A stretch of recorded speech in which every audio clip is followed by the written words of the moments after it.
In May of 2008, 18-year-old Joshua Maddux bid his sister farewell and left his house to take a walk. A keen nature lover and free spirit, this was nothing unusual. However, when he didn't return, things took a strange twist. The search for Josh continued for 7 long years but remained unfruitful. In 2015, less than a mile away, Chuck Murphy was demolishing his old wood cabin to make way for property development. The cabin hadn't been used in years and inside was damp. The stuffy space smelt badly of rot. As they tore down the chimney, they made a grim discovery. Crammed inside the brickwork lay the mummified body of Joshua Maddux.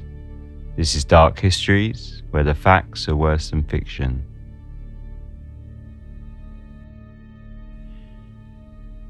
Joshua Maddux lived in Woodland Park, a small city with a population of around 7,500, nestling amongst the natural beauty of the Pike National Forest in Teller County, Colorado. Josh was 6 feet tall, 150 pounds, and apparently something of a creative mind and a free spirit. He had a carefree attitude to life, grew his hair long, loved music. He played the guitar and spent much of his free time writing. At school, he was a bright student and was seemingly well-liked and well-known. His mother and father were divorced, and Josh lived with his father, Mike, and 2 sisters, Kate and Ruth. On the 8th of May 2008, he left the house telling his sister Kate that he was going out for a walk. He loved nature and often went out hiking alone, so his sister thought little of the farewell, but when he failed to return later that evening, worry settled in. Having always been such a free spirit, at first the worry was only a small nagging in the back of their minds. However, as the days passed and Josh had still not returned, his father took the sudden disappearance much more seriously, and on the 13th of May called the police to report Josh missing. "I got up one morning," he said, "and Josh was there. Then he just never came home. The next day he still didn't come home. I called his friends. Nobody had seen him. Nobody knows where he is." The searches for Josh were spread far and wide, scouring the neighbourhood and wider Parkland area. Days turned to weeks and weeks turned to months, yet still no clue as to his disappearance had been uncovered. Hope of finding Josh began to fade, and his sister Kate spoke of how she had always hoped that he had simply skipped town to go play music or start a different life, and held on to the hope of such an eventuality. In a post online, she wrote of her brother's disappearance. Since Josh was 18, it has been reasonable to assume he may have decided to leave town to start a new life. As one of his 2 older sisters, I have always chosen to believe that this was the case. I have expected Josh to return home to my father's house at any time with a wife and small children so that they can meet their grandparents and 2 aunts. Josh has always been known for his music and literary talent, so maybe we would find him playing music with a band on tour, or catch him writing successful novels under a pen name so that he could keep his preferred lifestyle of solitude in the woods. They had no reason to believe that Josh had gotten involved in any trouble, and he had not given them any worry or concern about his mental health. Although 2 years prior to his disappearance, on June the 1st, 2006, a week before his high school graduation, Josh's older brother, Zachary, had committed suicide. His father spoke about the tragic death of his son and how it had affected Josh. "I buried his older brother 2 years before, and it was so difficult on Josh. When his brother died, it pushed him over the edge. It was a big shock for the family and a big shock for Josh. He thought highly of his older brother." Despite this difficult period, however, his family noted that Josh had been doing well and was happy around the time he disappeared. The police had no reason to suspect any criminal activity and so listed him as a missing person. The searches continued and the missing persons file remained open. His father, Mike, retained ownership of the family home after they moved in case Josh would ever return, as that would be the only place he would have known to go. But news of Josh remained elusive. That was until 2015, when a local builder by the name of Chuck Murphy made a grim discovery.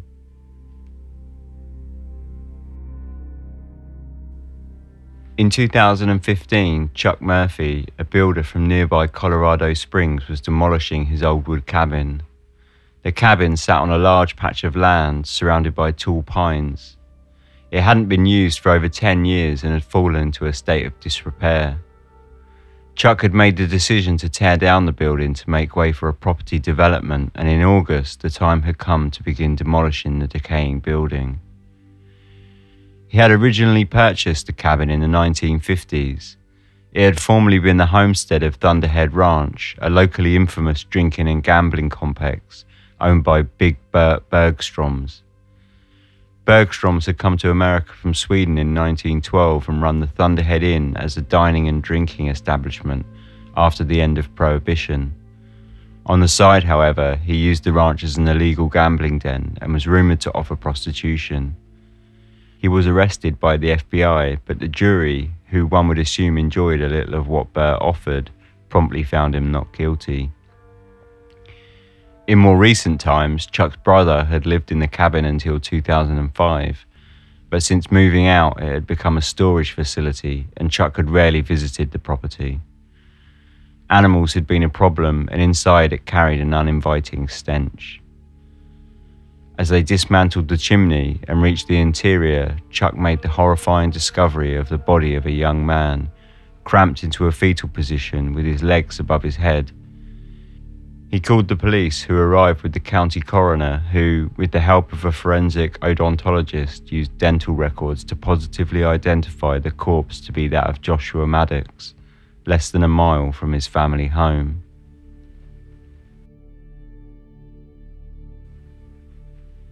The Maddux family was stunned when the news of the discovery of Josh's body was delivered. His sister Kate said, "The situation doesn't make any sense at all. We were really expecting him to be anywhere else in the world, and he was actually very close. The only thing we can figure is he was being an 18-year-old kid checking out a cabin. It had already been abandoned for a long time, and a horrible accident had happened." Al Bourne, the Teller County coroner, undertook an autopsy and found no evidence of any drugs in Josh's system. Speaking to the press, he stated, "The hard tissue showed no signs of trauma. There were no broken bones, no knife marks. There were no bullet holes. There is so far no answers to a number of things. It is very confusing." The cabin sat on Meadowlark Lane, only 2 blocks from the Maddux family home, yet the searchers had overlooked the building. There had not been any sign of life from the old structure. It was simply concealed from suspicion due to its own banality. Chuck Murphy, the cabin owner himself, had rarely visited. However, on the occasions that he had had to check in, he himself had not noticed anything unusual about the property. The cabin itself stood centrally in a large plot of land surrounded by tall pines, offset from the roadside by around 50 feet. Police suggested that with no adjacent homes, if Josh had cried for help, no one would have been able to hear him regardless. It was not an instant death. How he died is only a matter of speculation, but we know he did not starve to death because that takes many weeks, said the county coroner. So then you go down the chain and you have dehydration, which can take just a few days, and the other thing would be hypothermia, which could take a day or 2. We have no evidence to say which one came first. Eventually, on the 28th of September 2015, after failing to find any rational cause, Al Bourne made a ruling of accidental death. Bourne suggested that Josh had climbed down the chimney and become lodged within the brickwork. He concluded the most likely cause for death was hypothermia, as the temperature around the time of his disappearance had dropped to -6 degrees Celsius at its coldest. Chuck Murphy, however, found this conclusion to be far from satisfactory.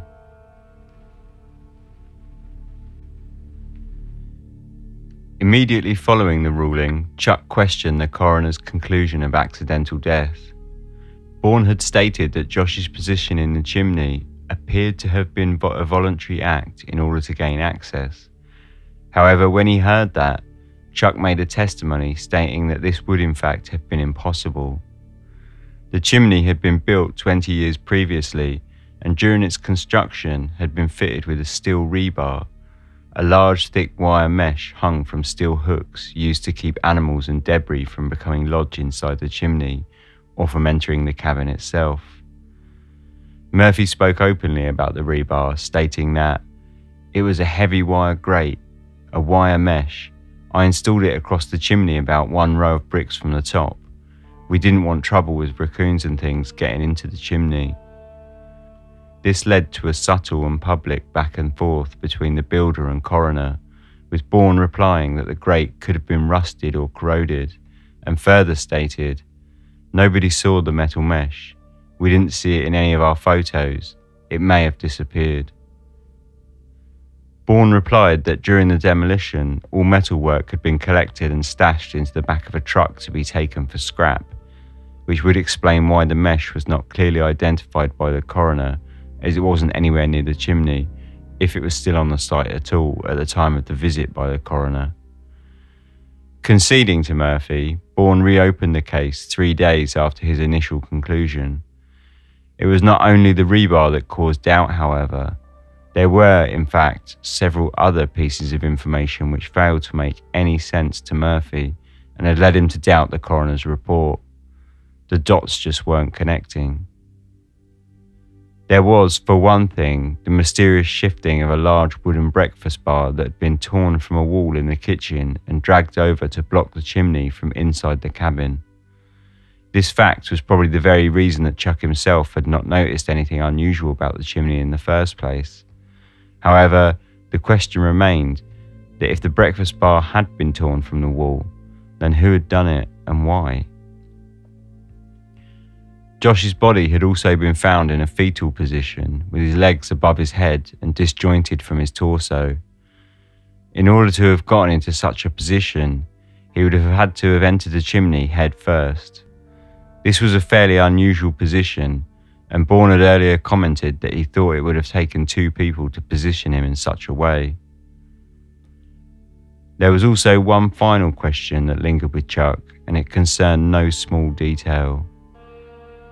When Josh's body had been found, he had removed all of his clothing. He had been found wearing only a thin thermal shirt. This would also strike one as unusual. However, his clothes had actually been found inside the cabin, folded up next to the fireplace. This fact hadn't escaped Bourne, however. He was well aware of the clothing and remarked about them.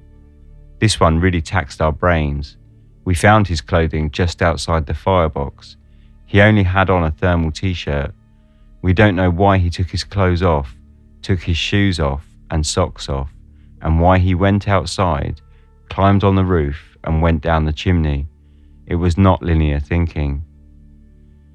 He quickly concluded that, given his options, that of cause of death being accidental death, murder or undetermined causes, he had to conclude that "We've come up with the most plausible explanation and it will remain an accident. He did come down the chimney. That's our conclusion." Murphy's rebuttal was now less than subtle. He stated simply, "There's no way that guy crawled inside that chimney with that steel webbing. He didn't come down the chimney." Murphy remained convinced that the death of Joshua Maddux had been no accident. As it happened, Al Bourne had mentioned that several calls had been made to both the police and the coroner's office, suggesting leads and naming suspects that had bragged of killing Josh. There was one main suspect, though he remained unnamed. He was now spending time in a Texas jail and had previous time in Seattle and Portland prisons, with a long list of violent criminal behaviour.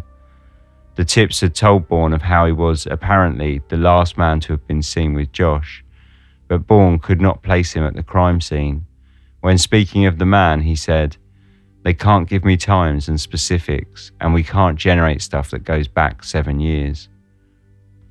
He also doubted that the man would have been able to have positioned Josh in the chimney in such a position alone, and that, as far as Bourne was concerned, was the end of the suspect and that line of thinking.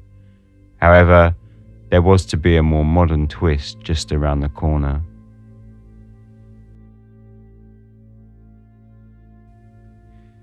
As it turned out, There was a post on Reddit in 2015 which reads as if it was made most likely from one of the very people who had called in to the coroners, suspecting the previously spoken of man. The post gave a name to the suspect, which leads to many new facts. An abbreviated version of the post tells his side of the story. I went to high school with this skinny, dorky hippie named Andy who played a guitar in a band. I was never good friends with him or anything, but a year or so after I graduated, one of my good friends, Josh, started hanging out with him and then went missing. Turns out that in addition to becoming a lot scarier looking, Andy had indeed headed down to New Mexico, where he found himself shooting the shit with the caretaker of a disabled guy and got invited over to their apartment. Caretaker gets in the shower, and when he comes back out, the disabled guy is stabbed to death and Andy's gone. When Andy got arrested, he also claimed to have killed a woman in Taos and stuffed her body in a barrel. The cops had indeed found a woman stuffed in a barrel in Taos, but had already had somebody in custody for it and decided to stick with that guy instead. Years later, I found out that the caretaker had died in a bar fight, and without him, the cops didn't have much in the way of evidence somehow, so that case against Andy was dropped too. Several of us went to the cops saying, "Yo, Josh you went missing was last seen with Andy, who's a murderer. Maybe you should check that out." Despite a fair amount of pestering, nothing ever really came of it. And by nothing, I mean that the police mostly didn't even return our calls, and once accidentally cancelled the bulletin on Josh because he's alive and well and living in the next town over. He wasn't. He was actually in the chimney of an abandoned cabin like 2 blocks from his parents' house. The coroner said the body had been there for about 7 years and ruled the death accidental, concluding that Josh had probably climbed down the chimney in an attempt to break into the house and gotten stuck, which, given the age of the corpse, doesn't seem overly ridiculous.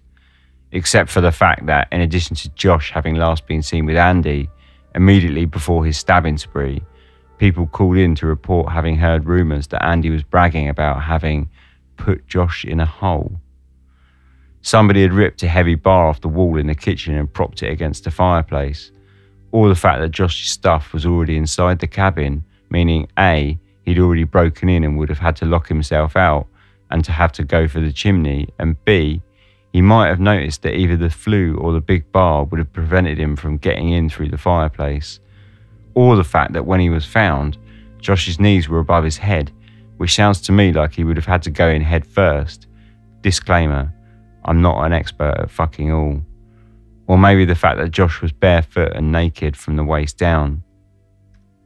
This is just my opinion, but I don't care who you are. You don't try to climb head first into a chimney via a hole rusted through a metal grate with your dick hanging out. As far as I can tell, nobody even bothered to call Andy to ask if he knew anything. By the way, from what I hear, Andy's still out and about doing his thing when he's not in the mental hospital. All I'm saying is, I wish they had done some police shit, open an investigation, try to track down some leads, interview some of the folks who had been calling in tips for the last 7 years, maybe check for some semen or something. I don't know, don't just say accidental, dust off your hands and call it a day. As it happens, Andy does in fact exist. He was also a music lover. He played in a band and apparently lived quite a free lifestyle himself. It is not unthinkable, one might suggest, that Andy and Josh may very well have known of each other.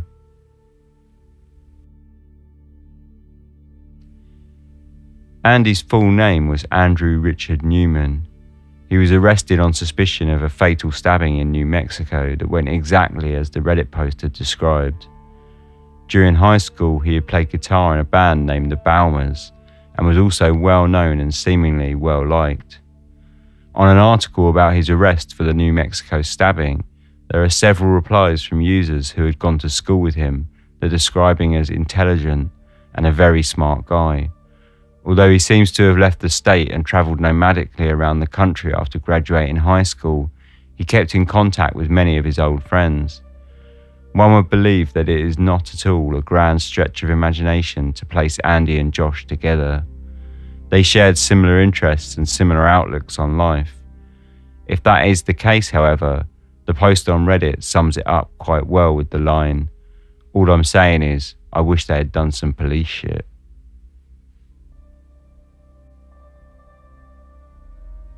The case of Joshua Maddux is utterly perplexing for several reasons.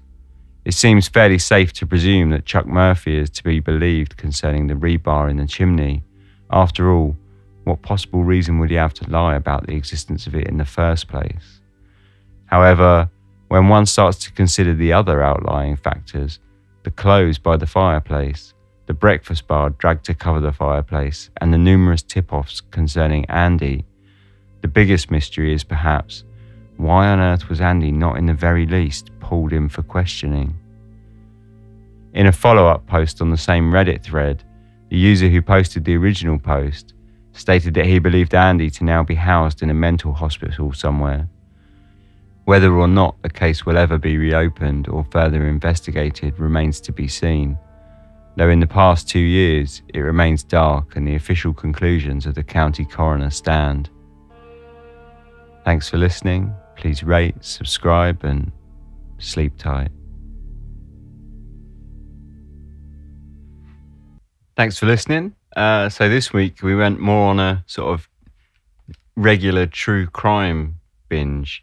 I actually found this case, sort of stumbled across it when I was looking for something completely unrelated to the podcast. And at first it was the mystery that kind of drew me in, and then I read about it more through posts on Reddit, and just it became infuriating, and it seems quite low key. There's very little about it on the internet outside of a few old newspaper articles and a couple of posts. So I really wanted to kind of put it together in a story and get it out there, because it's a really bizarre case, I think, and the county coroner, my God, it's just so infuriating reading his quotes at times. Like when I first read the quote where he said about, we don't know why he took his clothes off or his shoes and socks off, and then why he went outside and climbed on the roof and went down the chimney, it was not linear thinking. If you can't figure that out and you think it's strange, it's because it is strange. And when I first read it, it just made me angry. And when I was reading it out, when I was recording it, I was just struggling so hard not to keep a kind of straight tone of voice without just putting on like a sarcastic tone or just, I mean, come on, man. Like, how's this guy got a job? But anyway, yeah, let me know what you think. I thought it was really interesting and obviously massively tragic. And I'm not sure what his family think about it. I assume they've kind of made their peace with it, but obviously the owner of the cabin, Chuck Murphy, has not. But, there it is. So yeah, that was this week's episode, and let me know what you think about it. If you have any thoughts, get in touch. Oh yeah, and I'll post an image of the original Reddit post, because I did shorten that down and abbreviate it. I was unable to get hold of the original writer. And so I'll post an image of it with the username edited, because I'm not entirely sure if it would be that cool to broadcast his name without consent, especially since he says he knew Josh. It might not be great to suddenly start being contacted again about it all. But I'll post up a edited version if anyone wants to read that. So yeah, that's that. That's Joshua Maddux. Next week will be the final episode of 2017. I'm going to be taking a short break over the Christmas period and then coming back with a story of a bizarre cult and a body in the River Thames in the first week of January. However, in the downtime, I'd really like to drop a special out-of-season episode. So what I'd like to ask of you guys is a little bit of help. So I'll be taking some time off over Christmas because I just won't have the time to put the episodes together, but it's mainly the writing and research that consumes my time rather than the recording. So what I would love to do is a kind of a Christmas campfire episode where you guys send your real life stories that you feel are related to the theme of the podcast, and I'll make an episode with the best and weirdest, creepiest campfire tales. I'm going to drop my own story out there, which I've only ever told to about 2 or 3 people in my entire life. So just letting you know, it won't be only you guys that are going to be putting yourself out there. The stories can be about paranormal experiences, ghosts, strange happenings, anything you like. Though if you're a murderer, it might be best to keep that to yourself. So yeah, the deadline, let's say the deadline will be the 24th of December on Christmas Eve, and I'll record the episode around about that time. And it'll be a nice way to bridge the gap of taking some time off. It'll be a nice way to spend the off-season time, basically. And it'll be good just to, hear from you guys and get to know you guys a little bit, and you can get your stories out there. So, but do make sure to let me know if you'd like to remain anonymous or not when you get in touch, because I'll read out the names of who wrote the stories unless you don't want me to. So make sure you let me know. You can send your stories to me via email at contact@darkhistories.com, or if you go to my website at darkhistories.com, you'll find a contact page there. You can fill out the form and it will be sent directly to me. So yeah, hopefully that'll be like a nice fun episode to do on the off season. I'd just like to say a big thank you to my new Patreon patrons for supporting the show: Stephanie Kautzman, Jess and Molly Smith. Thank you so much. It really is helping. And I'm almost at the point now where I can look at repurposing my hosting fees to the show. So I can either upgrade the hosting, which might be useful, or I can start upgrading my equipment. So thank you so much. If you enjoy the show and are interested in supporting, you can find all the relevant information on the website at darkhistories.com/support. And as always, extended show notes are available on darkhistories.com with maps and links. If you'd like to contact me, you can find me on Twitter at darkhistories, which is where I'm most active. And there's a Facebook page, facebook.com/darkhistoriespodcast. If you enjoyed the show, please leave a rating or review in iTunes or relevant listening app of your choice. Please share it with your friends and family and all those good things. And thanks again for listening. So yeah, cheers. I'll see you next week.